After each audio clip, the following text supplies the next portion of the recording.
Bismillahirrahmanirrahim. Assalamualaikum warahmatullahi wabarakatuh. Untuk pertemuan kali ini akan membahas tentang uji scoring dan uji ranking. Untuk yang pertama yaitu uji ranking. Tujuannya untuk mengurutkan nilai mutu suatu bahan atau produk, untuk memilih sampel yang terbaik atau superior, dan menghilangkan sampel yang terjelek atau inferior.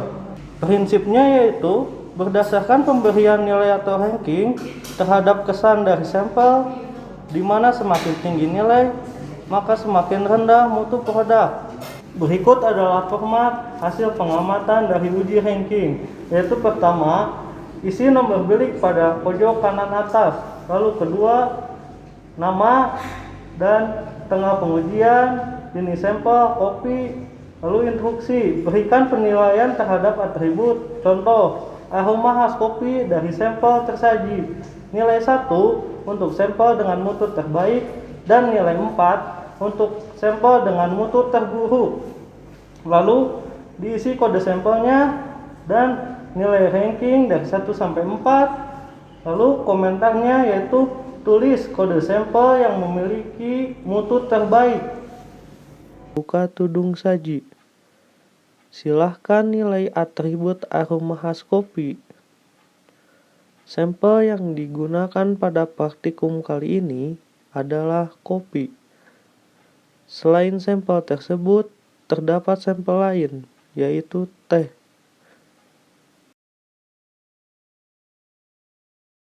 Lakukan penilaian dengan baik dan benar. Berikan penilaian terhadap atribut aroma khas kopi dari sampel tersaji. Nilai 1 untuk sampel dengan mutu terbaik dan nilai 4 untuk sampel dengan mutu terburuk yang sesuai dengan penilaian saudara.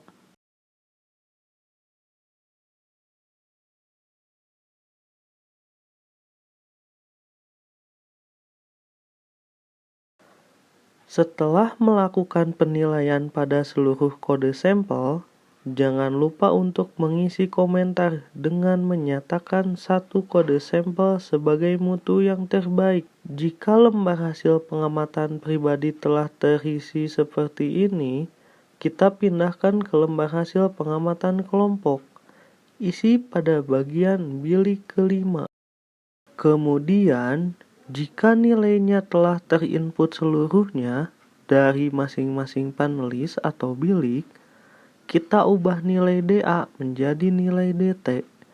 Untuk mentransformasi nilai DA, pertama kita buka statistical chart 6 pada buku Bambang Kartika. Nilai ini merupakan banyaknya sampel, sedangkan yang ini adalah nilai ranking. Karena terdapat 4 sampel, kita perhatikan nilai ini. Untuk ranking 1 memiliki nilai 1,03 dan untuk ranking 2 memiliki nilai 0,3. Sedangkan untuk kita beri tanda negatif atau min sesuai angka di atas.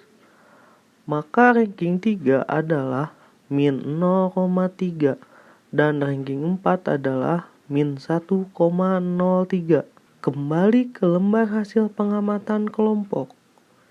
Kita rubah angka 1 sampai 4 ini sesuai dengan data yang telah kita peroleh sebelumnya, sehingga didapat nilai DT sebagai berikut. Setelah itu, tinggal kita jumlahkan dan dirata-ratakan dari masing-masing kolom. Selanjutnya, masuk ke dalam perhitungan dari masing-masing rumus. Pertama, masuk ke rumus FK atau faktor koreksi. Karena nilai totalnya 0, maka hasilnya pun akan 0.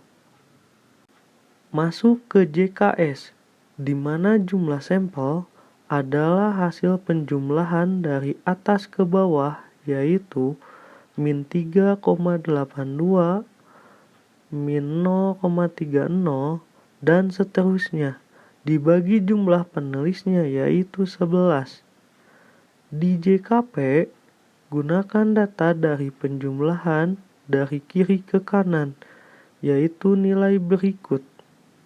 Karena nilai pembilangnya 0, maka hasilnya pun akan 0. Untuk JKT, kita gunakan nilai DT dari masing-masing data, yaitu nilai berikut.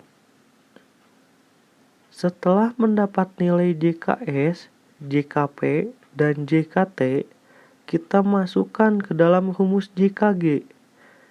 JKT-nya yaitu 25,32 dikurangi JKS, 2,30 dikurangi JKP 0, sehingga didapat 23,02. Sebelum masuk ke dalam tabel ANAFA, kita buat kesimpulan kisaran nilai dari nilai DA dari masing-masing kode sampel. Caranya, kita buka terlebih dahulu tabel 5% level di buku Bambang Kartika pada halaman 145. Nilai ke samping ini adalah banyaknya sampel, dan ke bawah ini adalah jumlah panelis. Terdapat 11 panelis dan 4 sampel, maka didapat kisaran nilai 19 sampai 36.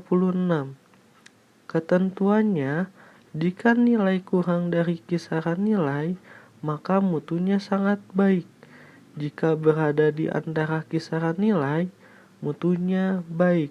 Sedangkan jika lebih dari nilai kisaran tersebut, maka kurang baik, sehingga kita dapat menarikkan kesimpulan. Berdasarkan tabel kisaran nilai, dalam hal atribut aroma khas kopi, dapat disimpulkan bahwa 1. Sampel kode 695 dengan nilai 34 memiliki nilai mutu yang baik. 2. Sampel kode 846 dengan nilai 28 memiliki nilai mutu yang baik. 3.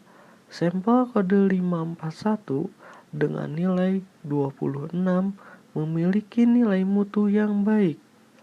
4. Sampel kode 234 dengan nilai 21 memiliki nilai mutu yang baik. Berikutnya, nilai dari masing-masing jumlah kuadrat yang sebelumnya sudah didapatkan, kita masukkan ke dalam tabel ANAFA seperti berikut. Untuk nilai DB sampel dan panelis tinggal dikurangi 1 saja, sehingga didapat DB sampel 3 dan DB panelis 10. Dan untuk DB galat tinggal dikalikan DB sampel dan DB panelis. Kemudian nilai RJK kita dapatkan dengan membagi nilai JK dengan DB. Sebagai contoh, 2,30 dibagi 3 sama dengan 0,77. Artinya, untuk mendapatkan RJKG, caranya dengan membagi JKG dengan DB galat. Selanjutnya, pada F hitung, kita dapatkan dengan membagi RJKS dengan RJKG. 0,77 dibagi 0,77 didapat 1. Nilai 1 ini kita bandingkan dengan F tabel 5% dan 1%. Bisa dilihat pada buku Vincent pada tabel distribution F, karena DB galatnya 30 dan DB sampelnya 3, maka kita amati nilai berikut. Pada taraf 5% didapat 2,92 dan pada taraf 1% didapat 4,51. Karena nilai F hitung yaitu 1 kurang dari 2,92 dan 4,51, maka kita tulis TN atau tidak berbeda nyata. Sehingga kita dapat menarik kesimpulan.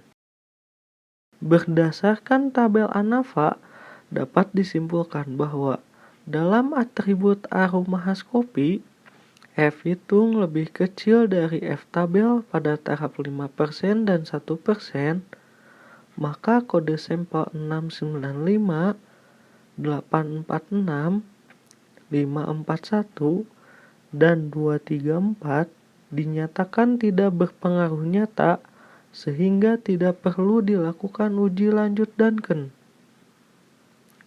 Untuk materi ranking cukup sekian. Terima kasih atas perhatiannya. Wassalamualaikum warahmatullahi wabarakatuh.